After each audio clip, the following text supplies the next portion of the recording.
உங்கள் துவக்கம் அற்பமா இருந்தால் நிச்சயமா உங்களுடைய முடிவு வந்து சம்பூர்ணமா தான் இருக்கும். இந்த வீடியோக்கு நான் உங்களை இயேசு கிறிஸ்து நாமத்தினால் நான் வரவேற்கிறேன். இன்னைக்கு வந்து அநேகர் ரொம்ப நாட்களா எதிர்பார்த்த ஒரு வீடியோ தான் நம்ம பார்க்க போறோம். சொப்பனங்கள் பத்தி, கனவுகள் பத்தி நம்ம வந்து பார்க்க போறோம். ஆண்டவர் வந்து சொப்பனங்கள் வழியாக பேசுகிற தேவன். நம்ம வந்து பைபிள் ஃபுல்லா நம்ம வந்து அத பார்க்கலாம். ஆனா வந்து இன்னும் அத பத்தின ஒரு நாலேட்ஜ் வந்து எங்களுக்கு வேணும் அப்படின்ற மாரி நீங்க நெறைய பேர் கேட்டிருந்தீங்க. அதனால தான் இந்த வீடியோ. இன்னைக்கு வந்து நம்ம இந்த ட்ரீம்ஸ் பத்தி நம்ம பேசுறோம் அப்படின்னா வந்து நெறைய வந்து விஷயங்கள் நம்ம பேசலாம். இன்னைக்கு வந்து பைபிள்ல யார் யார் என்னென்ன ட்ரீம்ஸ் வந்து பார்த்துருக்காங்க? எதனால ஆண்டவர் வந்து அவங்கட்ட சொப்பனங்கள் மூலமா பேசினாரு? அதெல்லாம் நம்ம பார்க்க போறோம். ஆ நெறைய பேருக்கு வந்து ஒரு சில சம்பவங்கள் தெரிஞ்சிருக்கும். ஆண்டவர் வந்து யோசேப்புக்கு சொப்பனங்கள் மூலமா பேசினார். அது வந்து தெரியும் நெறைய பேருக்கு. அப்புறம் வந்து இயேசுவானவர் பிறப்ப குறிச்சு ஆண்டவர் சொப்பனத்தில எச்சரித்தார். அது வந்து தெரியும். இருந்தாலும் இன்னும் நெறைய விஷயங்கள் இருக்கு சொப்பனத்த பத்தி. நம்ம அது எல்லாமே பிப்ளிக்கல் பாயிண்ட் ஆஃப் வியூல ஃபர்ஸ்ட்டு பார்த்துட்டு, அதுக்கப்புறம் இந்த வீடியோ ரொம்ப லாங்கா போச்சு அப்படின்னா, நம்ம இன்னொரு வீடியோல பிராக்டிகலா டே டு டே லைஃப்ல நமக்கு வர சொப்பனங்களுக்கு என்ன அர்த்தம்? ஆண்டவர் என்னதான் சொல்ல வர்றாரு என்ட்ட அப்படின்ற அர்த்தங்கள பத்தி நம்ம வந்து டீட்டெயிலா நம்ம பார்க்கலாம். முதல்ல யோபுல ஒரு வசனம் இருக்கு. அந்த வசனத்துல வந்து சொப்பனத்துக்கான டெஃபினிஷன் வந்து இருக்கு. அது என்ன நம்ம பார்க்கலாம். யோபு 33, 15, 16. கன நித்திரை மனுஷர் மேல் இறங்கி அவர்கள் படுக்கையின் மேல் அயர்ந்திருக்கையில் அவர் ராக்காலத்து தரிசனமான சொப்பனத்திலே மனுஷருடைய செவிக்கு தாம் செய்யும் காரியத்தை வெளிப்படுத்தி அதை அவர்களுக்கு வரும் தண்டனையினாலே முத்திரை போட்டு. இந்த இடத்துல இருக்கு ராக்காலத்து தரிசனமான சொப்பனத்திலே, அதாவது விஷன் ஆஃப் த நைட் அப்படின்னு சொல்லுவாங்க. பகல்ல வர்றத நம்ம தரிசனம் நம்ம சொல்றோம். அதாவது நமக்கு வந்து ஃபுல்லா நமக்கு என்ன நடக்குதுன்றது ஓரளவுக்கு தெரியும். அதுலயுமே தரிசனத்திலயுமே 2, 3 வகைகள் இருக்கு. ஓப்பன் விஷன், குளோஸ்டு விஷன் இந்த மாரிலாம் நெறைய இருக்கு. டிரான்ஸ் இந்த மாரிலாம் இருக்கு. அதெல்லாம் பத்தி இன்னொரு நாள் நம்ம பார்க்கலாம். தரிசனத்த பத்தி. இப்ப இன்னைக்கு வந்து நம்ம சொப்பனத்த மட்டும் தான் ஃபோக்கஸ் பண்ண போறோம். அதுவும் கிட்டத்தட்ட தரிசனம் மாரி தான். அதனால தான் இந்த இடத்துல இருக்கு ராக்காலத்து தரிசனம். இரவுல வருகிற தரிசனத்துக்கு பேர் தான் சொப்பனம் அப்படின்ற மாரி ஒரு டெஃபினிஷன் இருக்கு. நல்லா டீப் ஸ்லீப்ல போனதுக்கு அப்புறம் நமக்கு வர்றதுதான் சொப்பனம்னு சொல்றாங்க. ஓகேங்களா? இப்ப அத பத்தி நம்ம இன்னொரு ஒரு வசனம் எடுத்துக்கலாம். பிரசங்கி 5:7 இருக்கு. அநேக சொப்பனங்கள் மாயையாய் இருப்பது போல அநேக வார்த்தைகளும் வியத்தமாய் இருக்கும். இந்த இடத்துல ஒரு ஒரு நல்ல ஒரு ஆணித்தரமான ஒரு வார்த்தை இருக்கு. அநேக சொப்பனங்கள் வந்து மாயையா இருக்கும் அப்படின்னு. ஏன் வந்து அதாவது மாயைன்னா என்னன்னா மீனிங்லெஸ்ஸா இருக்கும். நெறைய ட்ரீம்ஸ் வந்து மீனிங்லெஸ்ஸா இருக்கும். அதுல வந்து ஒரு அர்த்தம் இருக்காது அப்படின்ற மாரி இருக்கும். எதனால இப்படி சொல்றாங்க அப்படின்னா, நமக்கு வந்து அ நம்ம நம்மளுடைய ஒரு மனுஷன் அப்படின்னு நீங்க எடுத்துட்டோம்னா, ஆவி, ஆத்துமா, சரீரம் 3மே இருக்கு. இந்த ஆவியின் மண்டலத்துல தான் நம்ம சொப்பனங்கள் வந்து அதிகமா வந்து ஆண்டவருடைய சொப்பனங்கள் வந்து நம்ம பார்ப்போம். இந்த ஆத்தும மண்டலத்துல என்ன நடக்கும் அப்படின்னா, பிசாசு வந்து சில நேரம் நம்மளுக்கு வந்து பயமுறுத்தல் தர்றதுக்காக ஒரு சில சொப்பனங்கள் வரும். அதாவது அத அத நம்ம நம்ப வைக்கும்படியாக சில இது வரும். நம்ம இன்னும் அத டீப்பா நம்ம அப்புறம் பார்ப்போம். எந்தெந்த சொப்பனங்கள்லாம் ஆண்டவர் தர்றது, எது பிசாசு தர்றதுன்னு. இன்னொரு ஒரு கேட்டகரி என்னன்னா, நம்ம மனசுலயே ஒரு இது இருக்கும் பார்த்தீங்களா? இப்படிதான் என் லைஃப் இருக்கும் அப்படின்ற மாரி. அதாவது ஆ த அதிகமா ஒரு விஷயத்த குறிச்சு அந்த நாள் முழுதும் அவங்க யோசிச்சிருப்பாங்க. அதே கூட அவங்க சொப்பனத்துல வரும். சோ இதுதான் ஆண்டவர் சொல்ற பதில் அப்படின்னு அநேகர் வந்து தப்பா கூட புரிஞ்சுக்குவாங்க. ஆனா மொத்தத்துல ஈஸியா எப்படி கண்டுபிடிக்கலாம் அப்படின்னா, அது வந்து நம்ம வேத வசனத்துக்கு முரண்பாடா இருக்கக்கூடாது. இப்ப ஒருத்தவங்க வந்து சொல்றாங்க, எனக்கு ஆண்டவர் வந்து ஒரு பையன வந்து காமிச்சாரு சொப்பனத்துல அப்படின்னு சொல்றாங்க. சரி யாரு அப்படின்னு கேட்டோம் அப்படின்னா, ஆனா அந்த பையனுக்கு ஏற்கனவே திருமணம் ஆயிருச்சு அப்படின்னு சொல்றாங்க. இது வந்து வேத வசனத்துக்கு அப்படியே முரண்பாடானது. இன்னொருவருடைய கணவரை ஆண்டவர் வந்து உங்களுக்கு ஒரு வாழ்க்கை துணையா காமிக்கவே மாட்டாரு. இப்ப அவங்க கரண்ட்ல ஒரு மேரேஜ்ல இருக்கும்போது, அது வந்து கண்டிப்பா சத்ரு தர ஒரு சொப்பனம் தான். இப்படி நம்ம வந்து கண்டுபிடிச்சுக்கலாம். ஓகேங்களா? இல்ல வந்து வேற ஏதாவது ஷார்ட்கட்ல ஆண்டவர் இப்படி சொல்றாரு.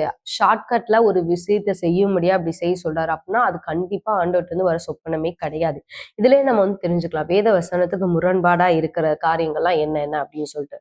இப்ப நம்ம வந்து திரும்ப நம்ம இதுக்கு வருவோம். இன்னும் நம்ம அத பத்தி டீட்டெயிலா கண்டிப்பா உங்களுக்கு இந்த வீடியோஸ் பார்க்கும்போதே உங்களுக்கு நெறைய நெறைய டவுட்ஸ் வரும்.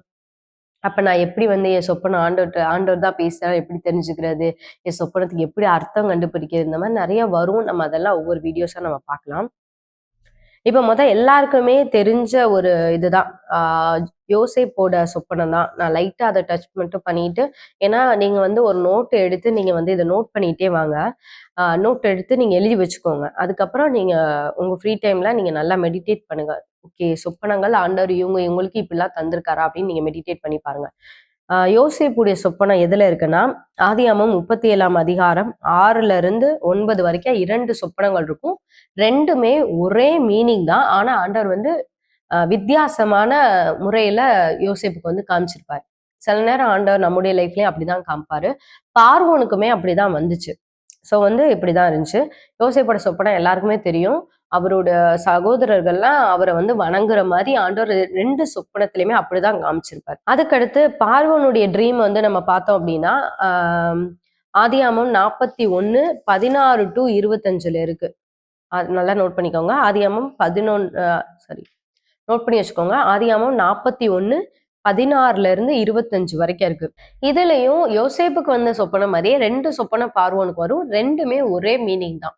அதாவது ஒரு 7 வருஷங்கள் வந்து நல்ல காலம் வரும். அதுக்கடுத்து 7 வருஷம் பஞ்ச காலம் வரும் அப்படின்றத பத்தி தான் பார்வோனுக்கு ஆண்டவர் வந்து சொப்பனத்தை வெளிப்படுத்தியிருப்பாரு. நீங்க பாத்தீங்கன்னா தெரியும், பார்வோன் வந்து அப்ப வந்து ஆண்டவர் தான் மெய்யான தேவன் அப்படின்றத ரட்சிக்கவே படல. ஈவன் ரட்சிக்கப்படாத ராஜாக்களுக்கு கூட ஆண்டவர் அந்த காலத்துல சொப்பனங்கள் வழியாக ஆண்டவர் பேசியிருக்கிறார். அத வந்து அந்த ராஜாக்களும் சீரியஸா எடுத்திருக்காங்க. அப்பனா பாத்துக்கோங்க, ஆண்டவர் நம்ம கிட்ட, தேவனுடைய பிள்ளைகளாகிய நம்ம கிட்ட எந்த அளவுக்கு பேசுவார் அப்படின்னு சொல்லி. அதுக்காக எல்லாருக்குமே சொப்பனங்கள் வழியாதான் பேசுவாரா அப்படின்னு வந்து நம்ம சொல்ல முடியாது. ஒரு சில மனிதர்களுக்கு ஆண்டவர் வந்து சொப்பனங்கள் வழியாக தான் அதிகமா பேசுகிறார். ஒரு சில பேருக்கு அடிக்கடி பேசாருனா கூட அப்பப்ப தேவைப்படுற நேரம் ஆண்டவர் வந்து சொப்பனங்கள் வழியா பேசுறாரு. இப்ப உதாரணத்துக்கு நம்ம எடுத்துக்கலாமே, ஏசப்பாவுடைய அம்மாவும் அப்பாவும். ஏசப்பாவுடைய அம்மாவுக்கு வந்து எல்லாருக்குமே அது தெரியும். ஒரு தேவ தூதர் தான், கேப்ரியல் தேவ தூதர் தான் வந்து சொல்றாரு, மரியாளே நீ வந்து இந்த மாதிரி உன்னிடத்தில் பிறக்க போறது பரிசுத்தம் உள்ளது, இயேசு என்று பெயரிடணும் அப்படின்னு சொல்றாரு. அப்ப மரியாள் கூட கேட்பாங்க, நான் வந்து கன்னிகையா இருப்பேனே, நான் வந்து கன்னிகையா இருக்கேன், எப்படி இதெல்லாம் நடக்கணும்னே பரிசுத்த ஆவியால தான் அது உண்டாகும் அப்படின்னு சொல்லி தேவ தூதர் வந்து டைரக்டா பேசுவாரு. இதே ஏசப்பாவுடைய அப்பாவாகிய யோசேப்புக்கு 4 முறை ஆண்டவர் பேசுவாரு. 4 முறையும் சொப்பனத்துலதான் பேசியிருப்பாரு. அந்த சொப்பனத்துல 2 முறை எப்படி இருக்கும்னா, தேவ தூதரால் சொப்பனத்தில் பேசினார். அதே தேவ தூதர் மரியாள்கிட்ட டைரக்டா வந்து பேசுறாரு. அவங்க கணவர் தானே, அவங்க கணவர்கிட்டயும் டைரக்டா பேசியிருக்கலாம்ல. ஏன் சொப்பனத்தின் மூலியமா ஆண்டவர் வந்து தேவ தூதரை அனுப்பணும்? அது வந்து ஆண்டவருடைய வழிதான். நம்மளால அவருடைய வழி வந்து புரிஞ்சுக்கவே முடியாது. ஒரு சில பேர்ட்ட சொப்பனத்துல பேசுவார், ஒரு சில பேர்ட்ட டைரக்ட் வாய்ஸ் கூட, டைரக்டா ஆடிபிளா கூட கேட்பாங்க, டைரக்டா கூட தேவ தூதர்களை அவங்க பார்ப்பாங்க. இல்லைன்னா தரிசனங்கள் மூலமா பேசுவாங்க. ஆண்டவர் வந்து ஒவ்வொருத்தவங்கள அப்படிதான் வந்து ஆண்டவர் வந்து வழி நடத்துகிறார். அதுக்கப்புறம் பாத்தீங்கன்னா, தானியேல் 2ஆம் அதிகாரம் 4ஆம் வசனத்துல இருக்கு. இதெல்லாம் வந்து நான் லைட்டாவே சொல்லி முடிச்சிடுறேன். நீங்க வந்து ஃப்ரீ டைம்ல வந்து பாருங்க. அதுலயே எப்படி இருக்குன்னா, நேபுகாத் நேச்சார் அப்படின்ற ஒரு ராஜாவுக்கு பின்னாடி நடக்க போற ராஜாங்கத்துல நடக்க போற விஷயங்கள், யார் யாரு எப்படி எப்படிலாம் எந்தெந்த ராஜ்யம் வரும், எந்தெந்த காலத்துல வரும்னு சொல்லி ஆண்டவர் ஒரு பெரிய ஒரு சொப்பனத்தை கொடுத்திருப்பாரு. இந்த அட்லீஸ்ட் பார்வோன் ராஜாவாது, அதாவது யோசேப்பு கதையில வரும் பாத்தீங்களா, பார்வோன் ராஜா, அவருக்காச்சும் சொப்பனமாவது ஞாபகம் இருக்கும். அந்த அர்த்தத்துக்கு தான் அவர் வந்து ரொம்ப மந்திரிகள் எல்லாரையும் கூப்பிட்டு கூப்பிட்டு கேட்பாரு. ஆனா யாருக்குமே அந்த அர்த்தம் சொல்ல முடியாது. ஆனா இந்த நேபுகாத் நேச்சாருக்கு என்ன நடக்கும்னா, அந்த சொப்பனமே மறந்துரும், அந்த கனவே மறந்துரும். ஆனா இவர் வந்து ஏதோ எனக்கு ரொம்ப இம்பார்ட்டண்டா வந்துச்சு, ரொம்ப முக்கியமா வந்துச்சு, ஐயோ நான் மிஸ் பண்ணிட்டேன் அப்படின்ற மாதிரி ரொம்ப அங்கலாய்ப்பாரு. அப்பதான் யாராவது எனக்கு அதை சொல்லணும், சொப்பனத்தையும் சொல்லணும், அர்த்தத்தையும் சொல்லணும்னு ரொம்ப பிடிவாதமா இருப்பாரு. அந்த சம்பவம் எல்லாம் படிச்சு பாத்தீங்கன்னா நல்லா இருக்கும். எல்லாருமே சொல்லுவாங்க, நீங்க சொப்பன அந்த மித்த சாஸ்திரிகள் அவங்க எல்லாம் இருப்பாங்கல்ல, அந்த ஜோசியர்கள் அவங்க எல்லாம் சொல்லுவாங்க, நீங்க ராஜாவே நீங்க சொப்பனத்தையாவது சொல்லுங்க, அப்பதானே எங்களை அர்த்தம் சொல்ல முடியும்னு. என்னால சொப்பனத்தை சொல்ல முடியாது, நீங்க தான் வந்து அதையும் கண்டுபிடிக்கணும் இதையும் கண்டுபிடிக்கணும், இல்ல அப்படின்னா நாங்க அந்த தேசத்துல உள்ள எல்லாரையும் கொன்றுவேன்னு சொன்னதுக்கு அப்புறம் தானியேல் வந்து இரவு நேரத்துல தானியேல் 2ஆம் அதிகாரம் 19 எல்லாம் பாத்தீங்கன்னா இருக்கும், பின்பு ராக்காலத்தில் தரிசனத்திலே தானியேலுக்கு மறைபொருள் வெளிப்படுத்தப்பட்டது. ஓகேங்களா? அப்ப இதே மாதிரிதான். ஆனா நம்ம யோபுல பாக்குறோம், ராக்காலத்து தரிசனமான சொப்பனத்திலேன்னு இருக்கு. இந்த இடத்துல ராக்காலத்தில் தரிசனத்திலேன்னு இருக்கு. நிறைய நேரம் பாத்தீங்கன்னா விஷன் ஆஃப் த நைட், ராக்காலத்து தரிசனம்னாலே சொப்பனம் தான். அப்ப ஒருவேளை தானியேலுக்கும் கூட ஆண்டவர் சொப்பனத்திலே அதுக்கான அர்த்தத்தை சொல்லியிருக்கலாம். ஆனா நமக்கு அது கரெக்டா தெரியல. இருந்தாலும் நான் இங்க எந்த வசனத்தையும் நோட் பண்ணி வச்சேன். இப்ப நம்ம வந்து பார்த்தோம், 2 ராஜாக்களுக்கு ஆண்டவர் வந்து சொப்பனங்கள் வழியாக பேசினதை நம்ம பார்த்திருக்கோம். அதாவது அவங்களுடைய ராஜாங்கத்துக்கு என்ன நடக்க போகுதுன்றத ஆண்டவர் வந்து பேசியிருக்காரு. யோசேப்புக்கு அவருடைய ஃபியூச்சர் பத்தி ஆண்டவர் வந்து பேசியிருக்காரு, நம்ம பார்த்தோம். அதுக்கடுத்து இப்ப பாருங்களேன், சாலமோன் ராஜாவுக்கு வந்து ஞானத்தை ஆண்டவர் கொடுத்தார். இது வந்து எல்லாருக்குமே தெரியும். உலகத்திலே பெரிய ஞானி சாலமோன் ராஜா அப்படின்ற விஷயம் வந்து எல்லாருக்குமே தெரியும். ஆனா அந்த ஞானத்தை அவர் சொப்பனங்கள் வழியா தான் பெற்றுக்கொண்டான்றது நிறைய பேருக்கு தெரியாது. நம்ம அதை பார்ப்போம். 1 ராஜாக்கள் 3ஆம் அதிகாரம் 5ஆம் வசனத்துல இருக்கு. கிபியோனிலே கர்த்தர் சாலமோனுக்கு ராத்திரியில் சொப்பனத்திலே தரிசனமாகி, இந்த இடத்துல பாருங்க, சொப்பனத்திலே தரிசனமாகி நீ விரும்புகிறதை என்னிடத்தில் கேள் என்று தேவன் சொன்னார். அதற்கு சாலமோன், என் தகப்பனாகிய தாவீது என்னும் உமது அடியான் உம்மை பற்றி உண்மையும் நீதியும் மன நேர்மையுமாய் உமக்கு நடந்தபடியே தேவரீர் அவருக்கு பெரிய கிருபை செய்து அந்த பெரிய கிருபையை அவருக்கு காத்து இந்நாளில் இருக்கிறபடியே அவருடைய சிங்காசனத்தில் வீற்றிருக்கிற ஒரு குமாரனை அவருக்கு தந்தீர். இப்படியே வந்து அவர் சொல்றார். சொல்லிட்டு 9ஆம் வசனத்துல சொல்றாரு, ஆகையால் உமது ஜனங்களை நியாயம் விசாரிக்கவும் நன்மை தீமை இன்னதென்று வகை அறுக்கவும் அடியேனுக்கு ஞானமுள்ள இருதயத்தை தந்தலும் அப்படின்னு வந்து பிரேயர் பண்றாரு. பிரேயர் பண்ணதுக்கு அப்புறம் ஆண்டவருக்கு அந்த ஜெபம் வந்து ரொம்ப பிரியமா இருக்கு. இந்த எல்லாமே வந்து சொப்பனத்துல நடக்குது. ஆண்டவர் வந்து உன்னை விரும்புறதை கேளுன்னு சொல்றாரு சாலமோன்ட்ட. சாலமோன் வந்து அந்த சொப்பனத்திலேயே அவர் வந்து அவருடைய இருதயத்துல உள்ள வாஞ்சைகளை தெரியப்படுத்துறாரு. தெரியப்படுத்தும் போது ஆண்டவர் வந்து அதற்கான பதிலையும் ஆண்டவர் சொப்பனத்திலே தருகிறார். 14ஆம் வசனம் வரைக்கும் ஆண்டவர் சொன்ன கான்வர்சேஷன் வருது. 15ஆம் வசனத்துலதான் இருக்கு பாருங்களேன். சாலமோனுக்கு நித்திரை தெளிந்த போது அது சொப்பனம் என்று அறிந்தான். அதாவது அவ்வளோ தத்ரூபமா இருக்கு சாலமோனுக்கு பார்க்கும்போது. அப்படியே கான்வர்சேஷன், ஆண்டவர்ட்ட இவர் பேசுற கான்வர்சேஷன், ஆண்டவர் தர பதில் எல்லாமே பார்த்தீங்கன்னா தத்ரூபமா இருக்கு. நித்திரை தெளிஞ்சக்கு அப்புறம் தான் தெரியுது, ஓ இது சொப்பனமா அப்படின்ற மாதிரி சாலமோனுக்கே வந்து தெரியுது. அந்த அளவுக்கு வந்து அந்த ஞானத்தை வந்து அவர் பெற்றுக்கொண்டதே, அந்த ஞானத்தோடு சேர்ந்து மற்ற ஆசீர்வாதங்களையும் சாலமோன் ராஜா பெற்றுக்கொண்டதே ஒரு சொப்பனத்தின் வழியாக தான். நீங்க கூட கேட்கலாம், சிஸ்டர் இதெல்லாம் நம்ம ஏன் பிப்ளிக்கலா வந்து இவ்வளோ இதை நம்ம பார்த்துட்டு தான் சொப்பனங்கள் பத்தி கத்துக்கணுமா அப்படின்னா, இன்னுமே நிறைய பேருக்கு சொப்பனங்கள் அப்படின்னா அதை வந்து ரொம்ப கேர்லெஸ்ஸா எடுக்கிற ஒரு தன்மை வந்து இருக்கு. ஒரு சில பேர் வந்து மாயையான சொப்பனத்தை வந்து ரொம்ப சீரியஸா எடுக்கிற தன்மை இருக்கு. ரெண்டுலயுமே ஒரு ஆபத்து இருக்கு, நல்லா புரிஞ்சுக்கோங்க. நம்ம பிரசங்கில படிச்ச வசனத்தின்படி தேவையில்லாத மீனிங்கே இல்லாத சொப்பனத்தை நீங்க ரொம்ப சீரியஸா எடுத்துக்கிட்டீங்க அப்படின்னா, இல்லாட்டினா உங்களுடைய ஆத்துமா அதுல இருந்து வர்ற ஒரு சொப்பனத்தை, இல்ல சத்ரு வந்து தேவையில்லாத, அதாவது பைபிளுக்கோ இதுக்கும் முரண்பாடா இருக்கிற ஒரு சில காரியங்களை சொப்பனத்துல கொண்டு வந்தான்னு வைங்களேன், அதை நீங்க ரொம்ப சீரியஸா பிடிச்சு கொண்டீங்க அப்படின்னா அதுவும் ரொம்ப டேஞ்சர். அதை நல்லா புரிஞ்சுக்கோங்க. ஆண்டவர் முக்கியமான ஒரு சொப்பனம் தரும்போது அதை அசால்ட்டா விட்டுட்டு, அதை கேர்லெஸ்ஸா விட்டுட்டு, அந்த வார்னிங்கை வந்து கரெக்டா பிடிக்கலன்னு வைங்களேன், அதுவும் ரொம்ப டேஞ்சர். ஸோ இந்த 2 டேஞ்சர்ல இருந்து நம்ம தப்பிக்கிறோம். அதுக்கு நமக்கு நல்ல நாலேஜ் வேணும். ஆண்டவர் யார் யார்கிட்ட சொப்பனத்துல என்னென்ன பேசினார், எதுக்காக பேசினார் அப்படின்ற ஃபுல் நாலேஜ் நமக்கு வரும்போது மட்டும்தான் இந்த 2 மிஸ்டேக் நம்ம லைஃப்ல பண்ணாம நம்ம வந்து தப்பிக்க முடியும். இப்ப நம்ம பார்த்தோம், சாலமோனுக்கு ஆண்டவர் வந்து ஞானத்தை தந்ததே சொப்பனங்கள் வழியாதான் அப்படின்னு நம்ம பார்த்தோம்.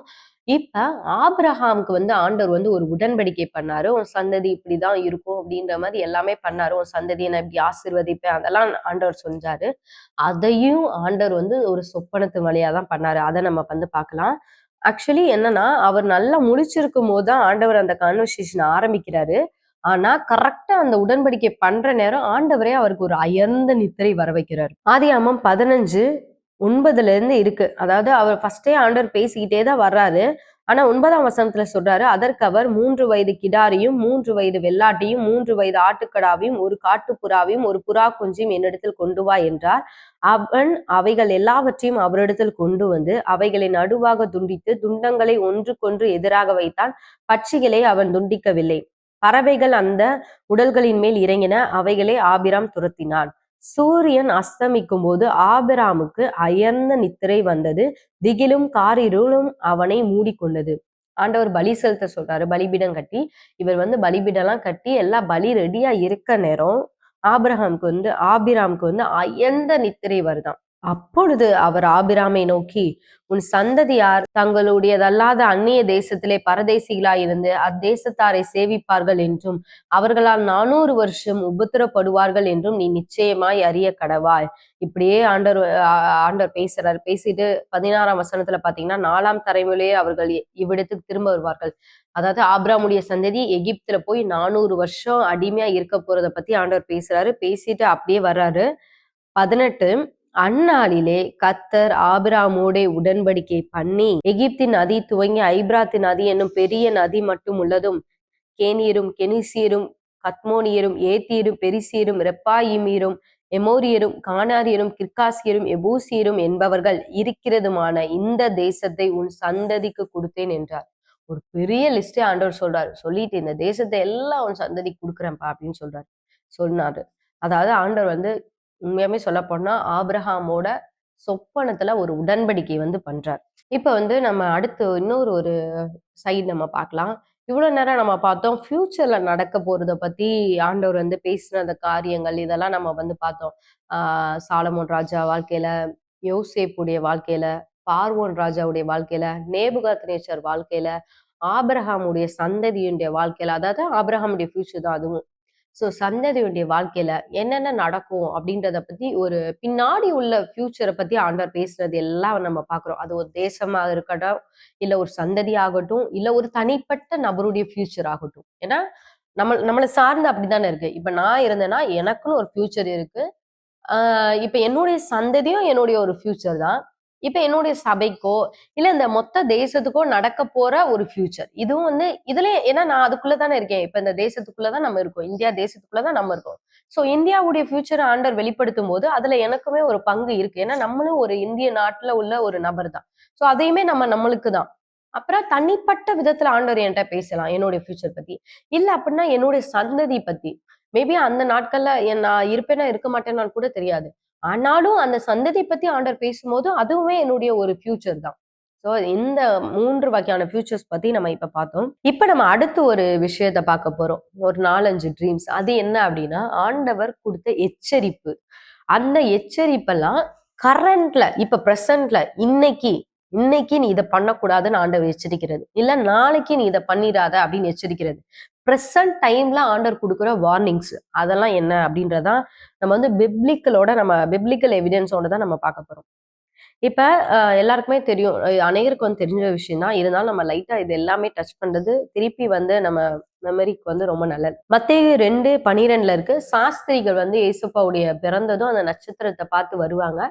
ஆனா ஏரோது ராஜா என்ன சொல்லுவாருன்னா, நீங்க போய் வணங்கிட்டு என்கிட்ட சொல்லுங்க அப்படின்னு சொல்லுவாங்க. அப்ப மத்தேயு 2:12 இருக்கு. பின்பு அவர்கள் ஏரோதினிடத்துக்கு திரும்பி போக வேண்டாம் என்று சொப்பனத்தில் தேவனால் எச்சரிக்கப்பட்டு வேறு வழியாய் தங்கள் தேசத்திற்கு திரும்பி போனார்கள். பாருங்க, இவங்க தூங்கிட்டு இருக்காங்க. நாளைக்கு காலையில இவங்க ரிட்டர்ன் ஆகணும். அப்ப ஆண்டவர் சொல்றாரு, டைரக்ஷன் கொடுக்குறாரு. நீங்க அந்த சைடு போக வேண்டாம். அங்க ஏரோது உங்கள்ட்ட பிடிச்சு கேட்பான். அவன்கிட்ட நீங்க போக வேண்டாம். நீங்க வேற வழியா போங்கன்னு ஒரு வார்னிங் கொடுக்குறாரு. ஓகேங்களா? இது பிரசன்ட் டைம்ல நமக்கு ஆண்டவர் கொடுக்கறதான வார்னிங்ஸ். இது இப்பயும் நடக்குது. இன்னும் ஒரே ஒரு என் லைஃப்ல நடந்தது மட்டும் இன்னைக்கு சொல்றேன். மிச்சதெல்லாம் நான் இன்னொரு வீடியோல நான் சொல்றேன். இப்போ 2 மாசம் இருக்கும்னு நினைக்கிறேன். அப்ப ஆண்டவர் ஒரு சொப்பனத்தை தர்றாரு. சொப்பனத்தை தரும்போது நாங்க மறுநாள் ஆக்சுவலி நாங்க ஒரு பிளேஸ்க்கு வேண்டியது இருக்கு. அந்த சீன்ஸ் மாதிரி லைட்டா வருது. நான் அந்த பிளேஸே நான் பார்த்ததே பார்க்கல. அப்ப பார்க்கல. இல்ல நாங்க போறதுக்கு ஒரு 2 நாள் முன்னாடி வருது. அப்ப என்னன்னா, அந்த இடத்துல ஒரு ஒரு பிரச்சனை வர மாரி இருக்கு. ஒருத்தவங்க மூலமா ஸ்டார்ட் ஆகுது. அந்த இடத்துல நான் ஒரே ஒரு வார்த்தை சிம்பிளா தான் நான் சொல்றேன். நான் ரொம்ப பெருசா சொல்ல. நான் ஒரு வார்த்தை சொன்னதுமே, அங்க உள்ள பிரச்சனை ரொம்ப அதிகமாயி நாலா பக்கமும் சிதற மாரி ஆகுது. உடனே ஆண்டவர் அந்த இடத்துல வெளிப்படுத்துறாரு. வெளிப்படுத்திட்டு என்ன சொல்றாருன்னா, "நீ இந்த இடத்துல பேசக்கூடாது. அந்த மாதிரி ஒரு பிரச்சனை ஸ்டார்ட் ஆகும்போது, வாய திறந்து நீ ஒரு வார்த்தையும் பேசக்கூடாது" அப்படின்னு சொல்லிட்டு. இத நான் மைண்ட்ல நல்லா வச்சுட்டேன். என்ன ஆனாலும் பரவால்ல, அந்த இடத்துல நம்ம வாயினால ஒரு வார்த்தை கூட புறப்படக்கூடாது அப்படின்னு சொல்லிட்டு. போறேன் 2, 3 நாளுடைய காரியங்கள் அங்க நடக்குது. 2 டேஸ், 3 டேஸ் அதே இடத்துக்கு போனோம் நாங்க. ஃபர்ஸ்ட் டே நல்லா முடிஞ்சிருச்சு. ஓகே. செகண்ட் டே நல்லா முடிஞ்சிருச்சு. ஓகே. 3 டே தான் இப்ப நான் அந்த கனவு நடந்த மாரியே 3 டே தான் அது சம்பவிக்குது. லாஸ்ட் மொமெண்ட்ல. எல்லாம் முடிஞ்சு பீஸ்ஃபுல்லா கிளம்பணும் அப்படின்னு நாங்க நினைக்கிற டைம்ல தான், நான் அப்படியே சொப்பனத்துல பார்த்த அந்த சீன் வந்து கிரியேட் ஆகுது. அந்த என்விரான்மென்ட்டே அப்படியே பயங்கர வந்து ஹீட் ஆகுது. நீங்க வந்து நெறைய நேரம் நெனைக்கலாம். நீங்க ஒரு ஆஃபீஸ்க்கு போகும்போது, நீங்க என்னதான் வந்து ஒரு கூலா நீங்க வந்து உங்கள மெயின்டெயின் பண்ணணும்னு நெனச்சாலும், அந்த ஸ்பிரிச்சுவல் கிளைமேட்ன்னு சொல்லுவாங்க. அந்த ஸ்பிரிச்சுவல் கிளைமேட் வந்து அந்த உங்க ஆஃபீஸ் ஃபுல்லா சுத்தி இருந்துச்சுன்னு வைங்களேன், அது உங்களால கண்ட்ரோல் பண்ணவே முடியாது. ஏன்னா, அது உங்களுக்கு மட்டும் சம்மந்தமான பிரச்சனை கிடையாது. அது ஹோல் அட்மாஸ்பியரே மாத்தி வச்சிருக்கு. நீங்க இத வந்து நீங்க நெறைய இடத்துல பார்க்கலாம். எலியா தீர்க்கதரிசி கூட நீங்க பார்க்கலாம். அந்த எலியா என்பவன் நம்மைப் போல பாடுள்ள மனுஷனா இருந்தும், அவன் ஜெபித்தபோது மழை பொழிந்தது. அவன் ஜெபித்தபோது மழை அடைக்கப்பட்டது. ஸோ ஸ்பிரிச்சுவல்ல ஒரு கிளைமேட்ன்னு ஒண்ணு இருக்கு. இந்த ஸ்பிரிச்சுவல் அட்மாஸ்பியர் ஒரு இடத்துல மாறி இருந்துச்சுன்னு வைங்களேன், அது நம்மளுக்காக மட்டும் தான் சொல்ல முடியாது. அந்த மொத்த கிளைமேட்டே இப்ப எப்படி எங்க தெ தென்காசி மேல ஃபுல்லா மேகமா இருக்குன்னு வைங்களேன், இத வந்து நான் வந்து இப்ப மாத்த முடியாது. ஸோ அது ஆல்ரெடி மேகமா இருக்கு. நம்ம வந்து ஜெபிச்சு தான் அத மாத்த முடியும். அந்த மாரி ஒரு இது. ஆ அப்ப நான் இப்ப அந்த ட்ரீம் அந்த அந்த இதுக்கு வருவோம். அன்னைக்கு நான் ட்ரீம்ல பார்த்த மாதிரியே ஒரு சம்பவம் கிரியேட் ஆகுது. அப்பவே எனக்குள்ள தோணுது, அன்னைக்கு நம்ம ட்ரீம்ல பார்த்த மாதிரியே நடக்கிற மாரி இருக்கு. நம்ம ஜஸ்ட் அமைதியா மட்டும் இருப்போம் அப்படின்னு சொல்லிட்டு. உண்மையா நான் சொல்றேன். இதுக்கு எங்க குடும்பமும் சாட்சி. நான் அதுக்கப்புறம் நான் அங்க போயிட்டு வந்ததுக்கு அப்புறம் தான் அவங்கட்ட இத ஷேர் பண்ணேன். ஆண்டவர் வந்து அன்னைக்கு சொப்பனத்துல சொன்னாரு அப்படின்னு சொல்லிட்டு. அப்ப எனக்கு வாயளவுல தொறந்து ஏதோ பேசணுன்ற மாரி வருது. மாம்சத்துல பேசணும்னு வருது. ஆனா நான் யோசிச்சு பார்க்கிறேன். ஆண்டவர் வந்து பேசக்கூடாதுன்னு சொல்ட்டாரு. இது பேசுனா கண்டிப்பா வேற விதமா முடியறக்கு நெறைய வாய்ப்பு இருக்குன்னு சொல்லிட்டு நான் அமைதியா இருந்துட்டேன். ரிலாக்ஸா இருந்துட்டு, நான் ஜஸ்ட் வந்து அத இக்னோர் பண்ணிட்டேன். இக்னோர் பண்ணிட்டு விட்டேன். கரெக்ட்டா ஒரு 5 மினிட்ஸ் ஏன்னா அந்த ஒரு சூழ்நிலை வந்து ஒரு 1/4 மணி நேரம், ஒரு 10 நிமிஷம், 1/4 மணி நேரமா வந்து நடந்துட்டு இருக்கு.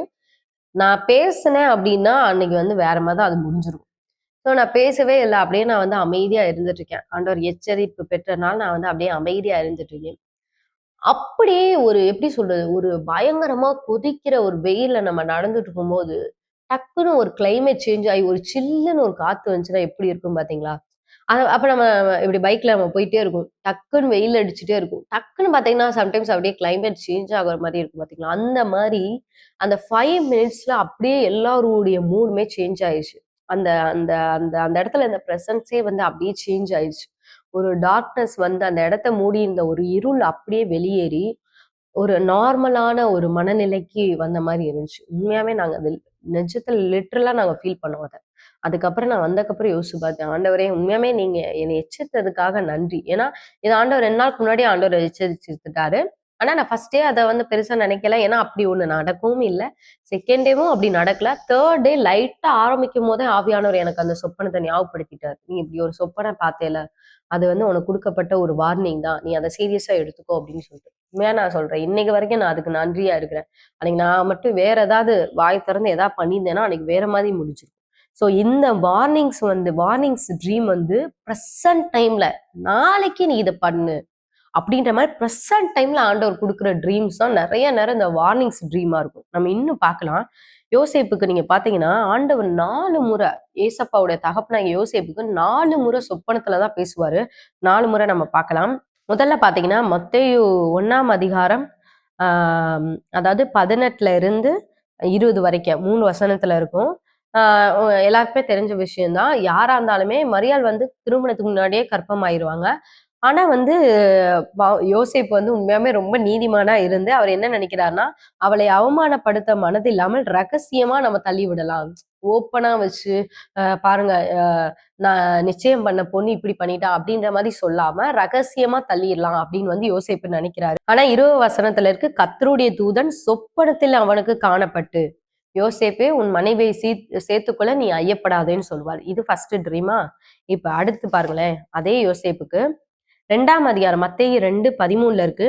அவர்கள் போன பின்பு கர்த்தருடைய தூதன் சொப்பனத்தில் யோசேப்புக்கு காணப்பட்டு, ஏரோது பிள்ளையை கொலை செய்ய தேடுவான். ஆதலால் நீ எழுந்து பிள்ளையும் அவன் தாயும் கூட்டிக் கொண்டு எகிப்துக்கு ஓடிப்போய், நான் உனக்கு சொல்லும் வரைக்கும் அங்கே இரு என்றான். சாஸ்திரிகளுக்கு சொப்பனத்தில் தேவன் சொல்றாரு.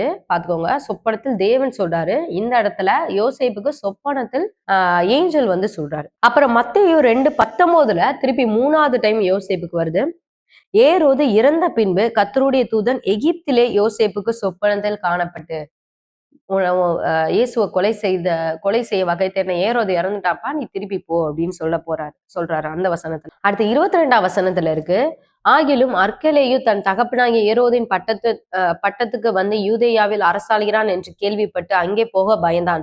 அப்பொழுது அவன் சொப்பனத்தில் தேவனால் எச்சரிக்கப்பட்டு கலிலேயா நாட்டின் புறங்களிலே விலகி போய், பாருங்களேன், ஏசுப்பாவுடைய அப்பா திருப்பி போக பயப்படுறாரு. இருந்தாலும் அவங்க பையன்தான் அங்க வந்து அரசாட்சி பண்றாருன்னே பயப்படுறாரு. அப்ப சொப்பனத்துல தேவன் வந்து எச்சரிக்கிறார். இப்படி 4 முறை யோசேப்புக்கு ஆண்டவர் சொப்பனத்தின் வழியாக தான் பேசுறார்.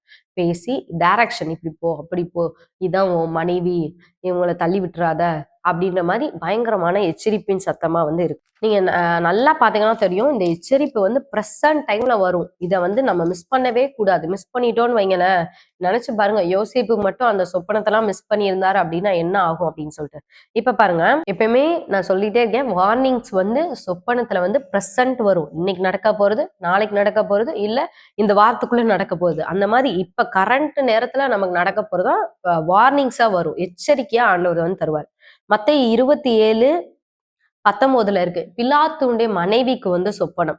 அவன் நியாயஸ்தானத்தில் உட்கார்ந்திருக்கையில் அவனுடைய மனைவி அவனிடத்தில் ஆண் அனுப்பி, நீர் அந்த நீதிமானை ஒன்றும் செய்ய வேண்டாம், அவர் நிமித்தம் இன்றைக்கு சொப்பனத்தில் வெகு பாடுபட்டேன் என்று சொன்னாள்.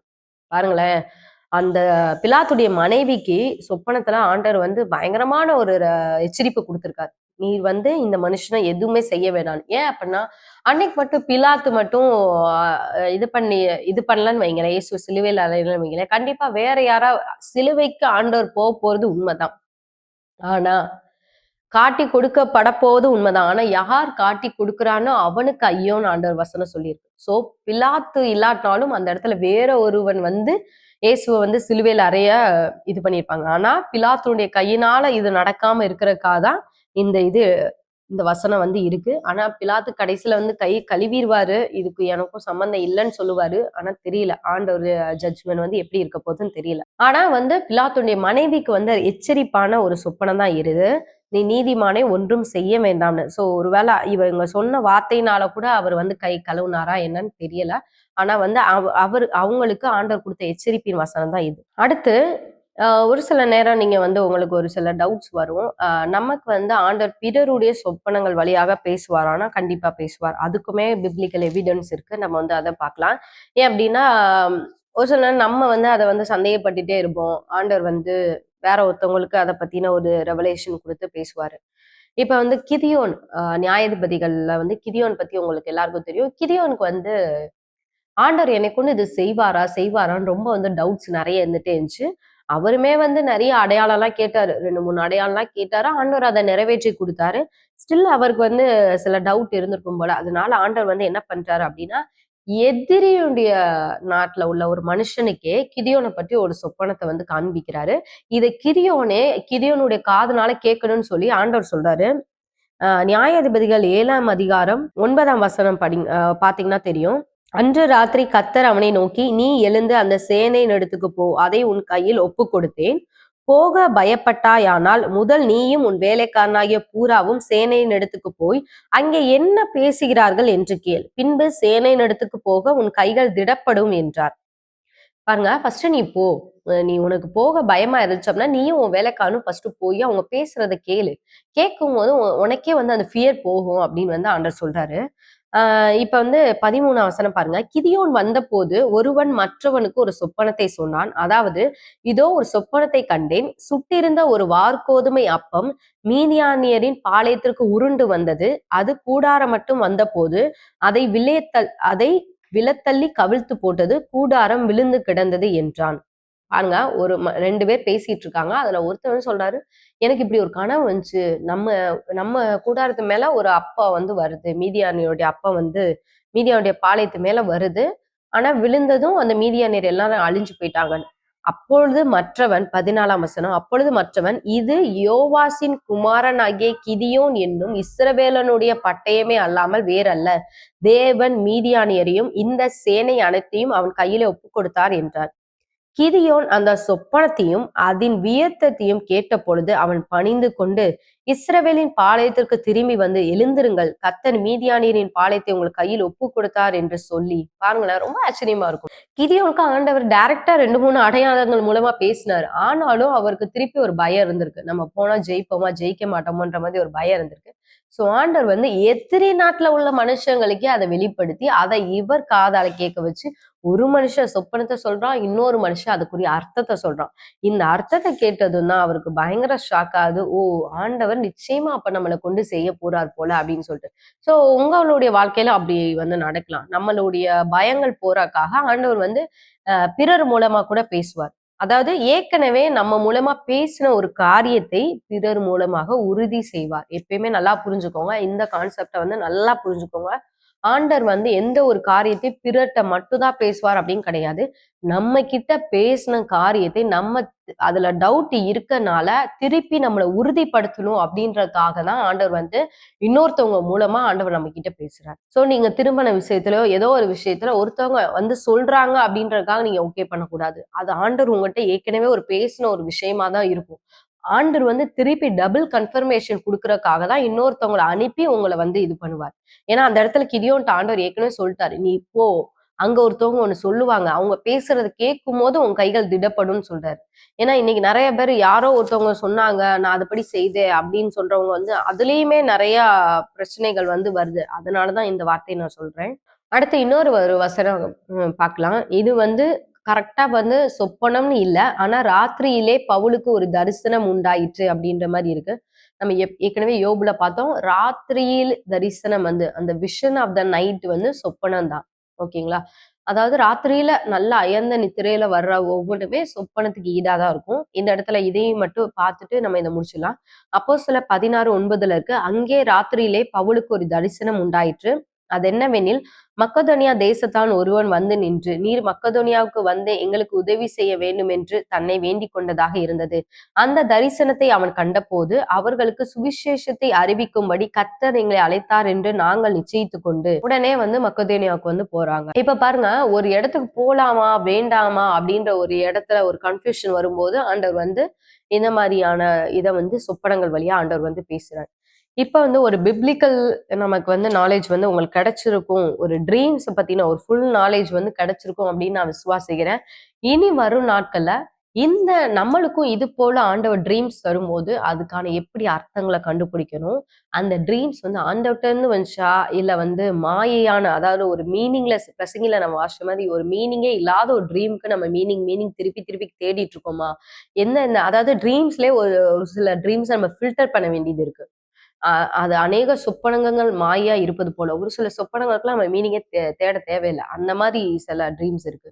சில சொப்பனங்கள் நம்ம உடனே கேன்சல் பண்ணணும். அதெல்லாம் பிசாசு விதைக்கிற களைகள். வசனம் சொல்லுது, மனுஷன் நித்திரை பணிக்கையில் சத்ருவானவன் வந்து களைகளை விதைத்து விட்டு போனான். சோ அந்த களைகளை வந்து நம்ம அப்பவே வந்து கேன்சல் பண்ணிடணும். அந்த விதைக்க அவன் வரும்போதே அதை கேன்சல் பண்ணிட்டோம்னு வைங்களேன், ரொம்ப வந்து ஈஸி.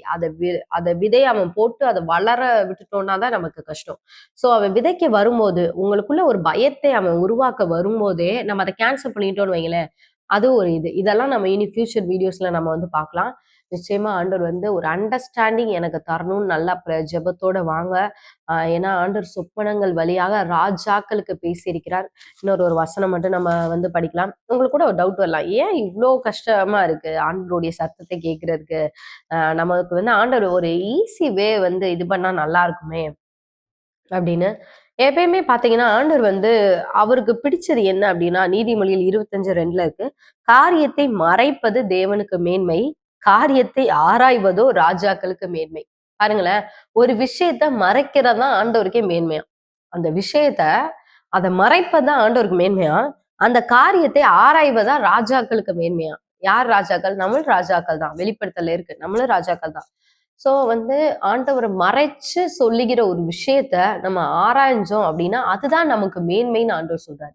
அந்த காலத்துல ரட்சிக்கப்படாத ராஜாக்களே அதை ஆராய்ந்து ஆராய்ந்து கண்டுபிடிச்சிருக்காங்க. அதை தேடி தேடி ஒரு புதையல போல தேடி இருக்காங்க. நீதிமொழியில இருக்கு, நீ ஞானத்தை வந்து புதையல போல தேடணும் அப்படின்னு சொல்லிட்டு. சொப்பனங்கள் வழியாக சில ஞானங்கள் வெளிப்படும் போது நம்மளும் வந்து அந்த புதையல போல தேடணும். அந்த மீனிங் வந்து புதையல போல தேடணும். இதை வந்து ஆண்டவர் வந்து ரொம்ப விருப்பப்படுறார். அதனாலதான் ட்ரீம்ஸ் வந்து நிறைய நேரம் சிம்பாலிக்கா வரும். சிம்பாலிக்கா நம்ம பார்வோனுக்கு வந்த மாதிரி, நேபுகாத் நேச்சருக்கு வந்த மாதிரி, யோசேப்புக்கு வந்த மாதிரி, இந்த மாதிரி இப்ப கிதியோன் கடைசியா நம்ம பார்த்த அந்த சொப்பனம் இன்னொருத்தன் அர்த்தம் சொல்லாத வரைக்கும் அந்த அர்த்தம் மேபி யாருக்கும் புரியாம கூட இருக்கும். ஸோ சிம்பாலிக்கா வரும். எந்த சிம்பாலிக்கா வர ட்ரீம்க்கு என்ன அர்த்தம்னு நம்ம கண்டுபிடிக்கணும். ஆண்டவர் தான் அதுக்கும் மீனிங் சொல்லணும். ஆண்டவர் சொன்னா மட்டும்தான் நமக்கு வந்து அது தெரிய வரும். இதெல்லாம் எப்படி அப்படின்றத பத்தி இனி வர்ற வீடியோல நம்ம வந்து விரிவா வந்து பார்க்கலாம். இந்த வீடியோ உங்களுக்கு ரொம்ப பிரயோஜனமா இருந்திருக்கும் அப்படின்னு நான் விசுவாசிக்கிறேன். இன்னொரு வீடியோல உங்களை சந்திக்கிறேன். கர்த்தர் தாமே உங்களை ஆசீர்வதிப்பாராக.